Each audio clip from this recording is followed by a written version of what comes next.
পরিবর্তন দেখেছেন? পরিবর্তন মাত্র ৮ মাসের ব্যবধানে বাংলাদেশের মাটিতে ঘটে গেল একটি নতুন ইতিহাস। বিগত ১৬ বছর পর আজকের সকল দল মত নির্বিশেষে সকল দলের অংশগ্রহণে আজকের বাংলাদেশের মাটিতে হয়ে গেল ফিলিস্তিনির পক্ষে বিশাল এক সমাবেশ। এই সমাবেশ বিগত ১৬ বছরে আমরা দেখেছি কোনো মুসলমানকে এদেশের মাটিতে কোনো প্রতিবাদ করতে দেওয়া হয়নি।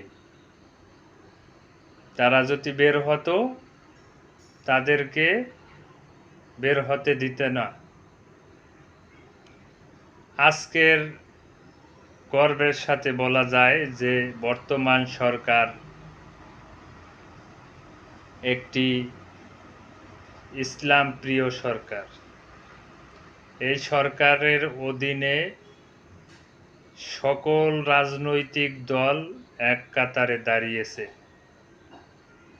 এটাই হলো আমাদের বাংলাদেশের নতুন ইতিহাস। ৭১-এর স্বাধীনতার পরে এই রকম শাসন আমল আর আসে নাই, যেটা বর্তমানে শাসন আমল চলতেছে ডক্টর মোহাম্মদ ইউনূসের।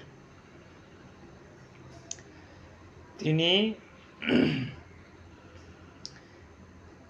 নতুন স্বাধীনতা, মত প্রকাশের স্বাধীনতা,